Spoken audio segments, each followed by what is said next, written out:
My mom and sister threw a huge extended family kids party, 103 people on the guest list, balloons, bouncy castles, even pony rides.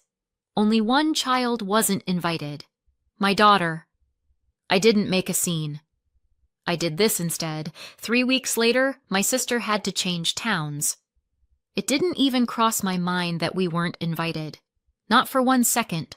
Not while I helped Lena frost the lemon muffins that morning. Not while I curled her hair and she told me, for the 3rd time that week, how excited she was to see Ava. Not even as we pulled into the parking lot and I saw the rainbow balloon arch and a bubble machine going rogue near the welcome sign. Not once. If anything, I felt a little guilty for not having done more this year.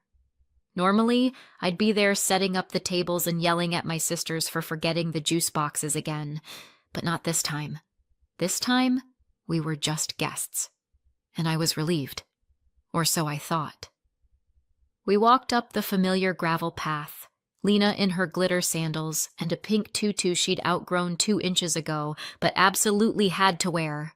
She was carrying a foil-covered tray of muffins like it was her ticket to joy. She'd even stuck a little paper label on top that said Lena's Lemon Stars. I had my purse, my keys, and that low-grade anxiety that comes from not knowing if someone's already cut the cake. The usual. There was a check-in table this year, new, fancy. A teenager I vaguely recognized was holding a clipboard, squinting against the sun like he was guarding access to a private yacht. "Names?" he asked. I gave him our first names, smiling. I assumed it was just for t-shirt sizes or a head count for the magician. He frowned, flipped a few pages, then looked back up. "You're not on the list." I laughed. "That's okay. I think we were just missed. I'm Joelle. This is Lena. We brought muffins." The kid glanced around. "Sorry. I was told to only let in people on the list." I blinked. "Seriously?" He nodded. He didn't look sorry at all. He looked like he wanted to disappear. Still, I smiled. "Okay, well, could you maybe check again? Last name's Hartman. We've literally never not come to this." He hesitated. "Yeah, I'm really not supposed to." From the corner of my eye, I saw someone walking toward us. I didn't need to look directly. I already knew that gait. Polished shoes on grass, tight-lipped expression, event t-shirt tucked in. My older sister, Brittany. Of course. She stopped next to the table and gave the teen a pat on the shoulder, like he'd done a good job blocking the trolls. Then she looked at me. "Joelle." "Brittany." I nodded at the tray. "We brought muffins." "You weren't invited." I waited. Nothing came after that. Just those 3 words. What?" "You weren't on the list," she said. "You weren't invited." I stared at her, waiting for the joke to land. For her to say I'd been pranked or whatever petty thing she was doing this time. Nothing. I let out a short breath. I assumed it was a mistake. We're always invited. We're family. She folded her arms. "You said you weren't involved this year." "Yes. I said I couldn't organize it. I never said we weren't coming." "Well," she shrugged. "I figured you'd understand." "Understand what? That we'd been erased?" Lena tugged on my hand. "Mom," I turned to her. "It's okay, baby. We're just sorting something out." But my heart was already hammering. Behind Brittany, my mother appeared. She was wearing oversized sunglasses, which she only ever wore when she wanted to not be seen while being very seen. She didn't say anything. She just stood behind my sister like a security detail with pearls. "Joelle," Brittany said, "please don't make a scene." I actually laughed. "I'm not making a scene. I'm standing at a kid's party holding lemon muffins." "You're raising your voice." "I'm not. People are looking." Let them look, I wanted to say, but I didn't, because Lena was standing right there, and her glitter sandals were trembling. Then came the part that'll stay with me forever. Lena looked up at Brittany, hopeful. Can I go in, though? Please? Ava said there's a rocket game. Brittany crouched to her level. No, sweetie. Not today. It's not your fault. It's your mom's. I froze. Just for a second. Then I leaned down, gently took Lena's tray, and turned around. We walked back to the car in silence. Behind us, someone turned up the music. A bubble popped against the back of my arm. Lena didn't say anything until we were halfway home. Then quietly she said, "You ruined it." I didn't answer, because I didn't trust myself to speak. My hands were shaking on the steering wheel. My chest felt tight. I was somewhere between burning up and freezing cold. It wasn't just the humiliation, it was the not knowing. The way they all acted like it was obvious. Like I'd done something so unspeakable that uninviting me and my daughter was somehow acceptable. When we got home, Lena went to her room and shut the door. I sat on the edge of the kitchen chair, still holding the muffins. The little paper label she'd written in crayon was smudged now. I don't know how long I sat like that. Eventually, I reached for my phone, maybe just to distract myself. That's when I noticed one of the old family group chats lighting up. It must have been a side thread from a past event, reused, renamed, and no one had remembered to take me out. At the top was a photo, taken from across the lawn, but close enough to see everything. Me at the gate. Lena beside me, still holding the cake tin. Brittany standing in front of us, arms crossed, and just underneath, a comment.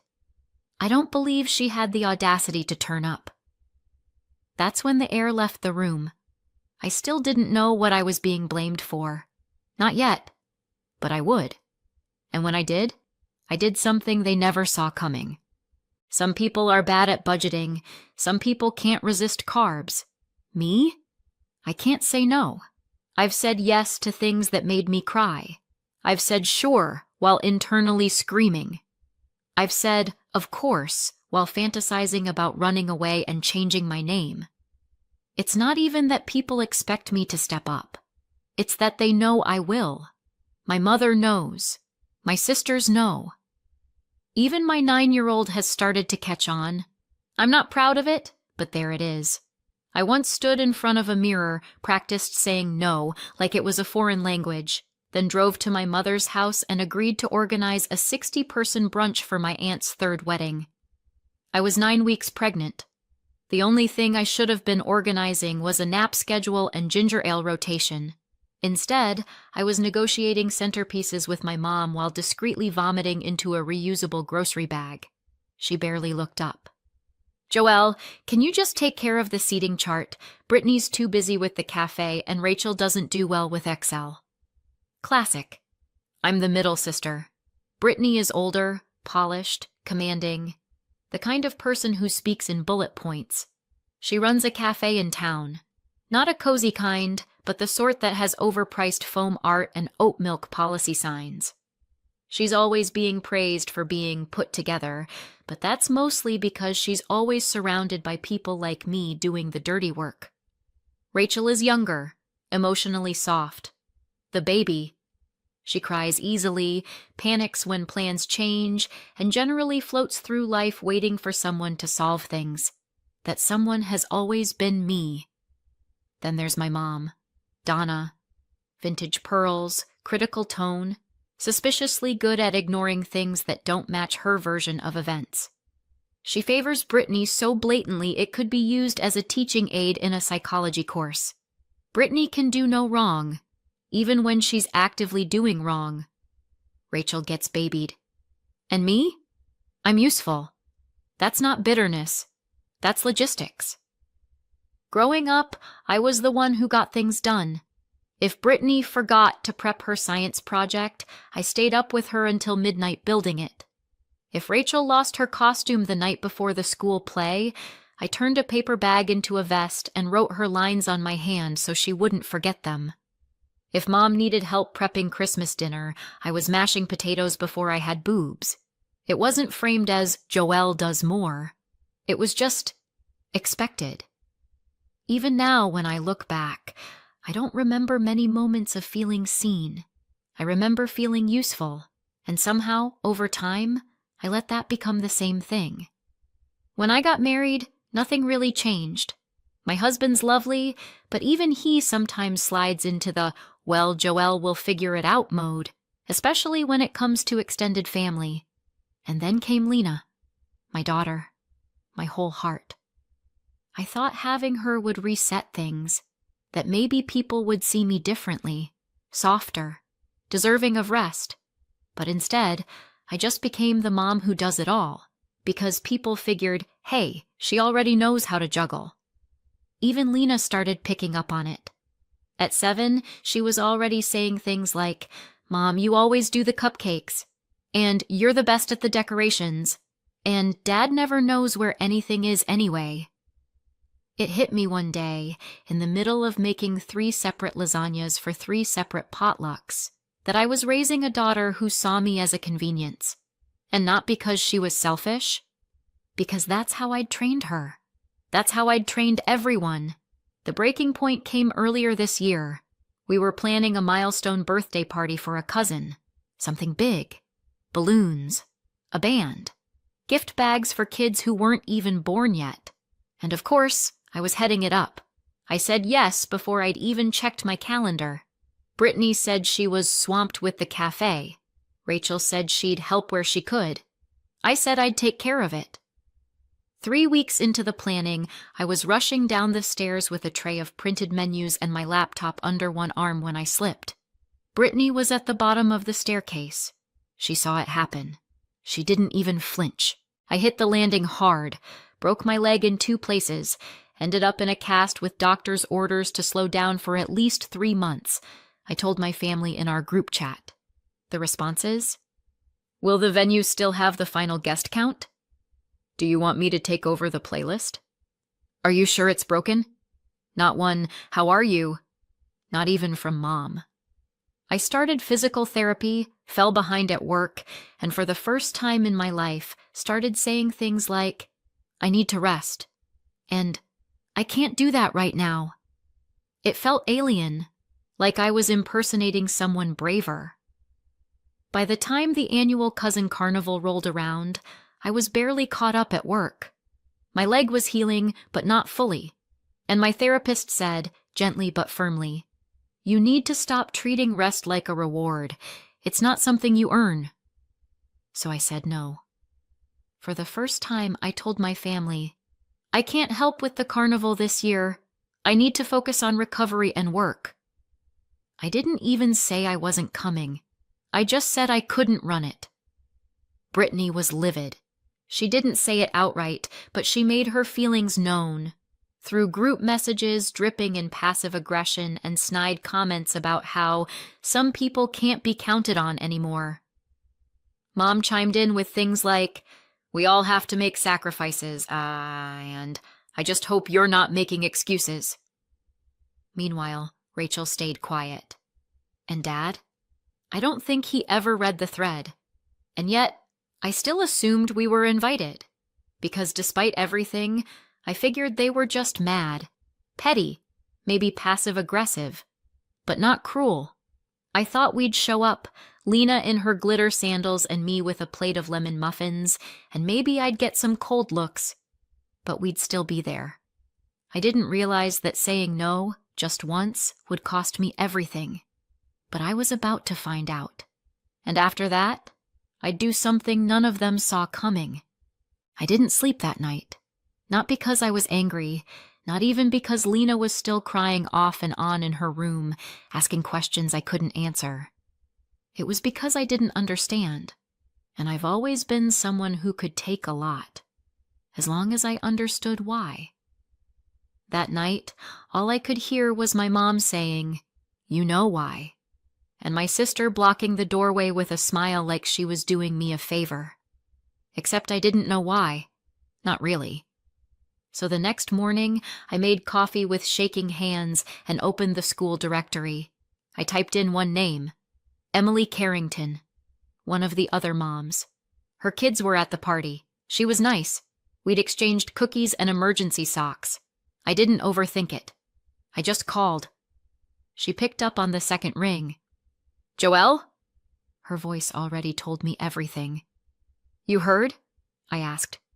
A long pause. Then, are you okay? No, I said. Emily, I need you to tell me what people are saying. Please. I'm not going to yell, I need to know. She hesitated, but not for long. Okay, she said. Well, Brittany told everyone you were supposed to organize the party this year, that you confirmed everything months ago. Venue, caterers, Levitt. What? And then you just disappeared. I was silent. She said you stopped answering texts, that you were overwhelmed and not doing well, that you pulled out last minute and didn't tell anyone. That's a lie, I said, flat. I figured it might be, she said quickly. But that's what people were told, that you bailed the week before, that your leg wasn't really that bad anymore, and that you might have taken the money. I blinked hard. What money?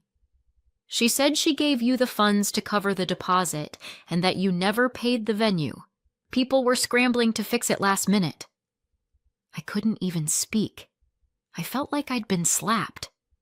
Emily, I told them I couldn't organize it this year. I said it a month in advance. I have a doctor's note. I was barely off crutches. I believe you, she said. Honestly, the way Brittany told it, it always felt off. But she said it so calmly, like she was worried about you. Of course she did. Lie better. Smile bigger. I ended the call politely, said thank you, hung up. Then just sat there for a full minute, staring at my reflection in the microwave door. And then I called Brittany. She picked up immediately. Hey, Joelle! Her voice was syrupy, the same tone she used when she needed me to volunteer for something last minute. I didn't waste time. You told people I was supposed to organize the party? A beat of silence. Then, what are you talking about? Emily told me. You said I bailed, that I took money, that I ghosted you. Another pause. Joelle, people misunderstood. I never said you bailed. Then what did you say? That you had a lot going on, that you weren't in a place to handle it. I told you I couldn't do it. I said it clearly, a month in advance. You've never said no before, she snapped, suddenly sharp. There it was. You assumed I'd show up anyway? I said. Well, yeah, she said, like it was obvious. I thought you were just stressed. You always pull through. I didn't think you were actually quitting. I didn't quit, I said. I set a boundary, and you threw me under the bus. That's not fair, she said. I was under pressure. Everything was falling apart, and you just walked away. I had a broken leg, Brittany. You were walking just fine. I actually laughed. You do realize physical therapy isn't magic, right? It doesn't mean I can run a 100-person carnival. I'm sorry if I hurt your feelings. This isn't about feelings. You told people I stole money. I never used that word, she snapped. You implied it. You let them think it. And you made my daughter feel like trash in front of 100 people. She didn't say anything. Did Mom know? She was trying to protect you. No. She was protecting you, like always. Another silence, and then she said it. You're blowing this way out of proportion. You've always taken things so personally. I was publicly excluded from a family tradition you destroyed, and you made me the scapegoat. She sighed. Can we just move on? I hung up. I sat on the couch for a long time after that, not crying, not shaking, just still. Because I wasn't confused anymore. She hadn't panicked and said something dumb. She hadn't miscommunicated. She made a choice. When she couldn't pull off the party on her own, she took my name and set it on fire. And everyone watched it burn, All those years I'd been the one running around behind the scenes, setting tables and fixing banners and smoothing every wrinkle. And the second I stopped, they turned on me. Not just Brittany, not just Mom, everyone. Because it was easier to believe the unreliable middle sister flaked than to accept that the golden child failed. That night, I pulled out an old accordion folder from the closet. Inside, receipts, email threads, guest lists from previous years, texts where I coordinated vendors, budget spreadsheets in my name, the file from my doctor confirming my leg fracture, a screenshot of the message I sent the family group chat telling them I couldn't run this year's party. I hadn't kept these things out of spite. I kept them because I'm the kind of person who builds binders for birthday parties. And for once, I was glad I did. I put everything in a new folder, created a backup on a flash drive, printed things out, stacked it all neatly. I didn't know what I was going to do yet, but I knew this. I was done being the default. I was done letting people rewrite the story just because I wasn't loud enough to stop them, and I was about to do something they never saw coming. I didn't write anything emotional, no dramatic subject line, no long monologue about betrayal or forgiveness or how hurt I was. I just put the facts down in an email. Short, cold, bullet point clear. The subject line was, "Clarifying Misunderstandings, Joelle Simmons." I attached screenshots of the group chat where I said clearly that I couldn't organize the party this year, a PDF of the doctor's note about my fractured leg, the recovery timeline, and my physical therapy schedule. Receipts showing I had already transferred my financial contribution to Brittany a full 5 weeks in advance. Photos of past planning documents with my name as the only contact listed for every vendor year after year. A time-stamped screenshot of her message saying she'd get back to me with venue info, which she never did. I CC'd it to the extended family list, over 100 people, including several parents from Lena's school, a few teachers, and of course Brittany and my mother. Then I hit send, then I shut my laptop, then I waited. It took less than 15 minutes. The first response was from our cousin David. "Jesus Christ." The second was a text. I had no idea. "I'm so sorry, Joelle." I believed her. "I'm embarrassed." Then a parent from Lena's school messaged me. "We'd love to have Lena over for a play date. My kids were really upset when they heard what happened." And then, it just kept going. People had questions. People wanted to know how Brittany thought she'd get away with this. How long had she been doing this kind of thing? Was this just a one-time panic move, or had she always been this calculating? A few even started talking about her on the town parent forum, not anonymously, by name. Joelle didn't deserve what happened at that party. Her daughter didn't deserve it either. I don't know how you come back from that. And that's when the cafe started emptying out. It didn't happen all at once. No boycott, no picketing, just silence. No foot traffic, no moms with strollers, no teacher book club meetups on Friday afternoons, no Instagram stories tagging their signature cinnamon croissants. And Brittany noticed. Fast. By week 2, she had taken down the "now hiring" sign.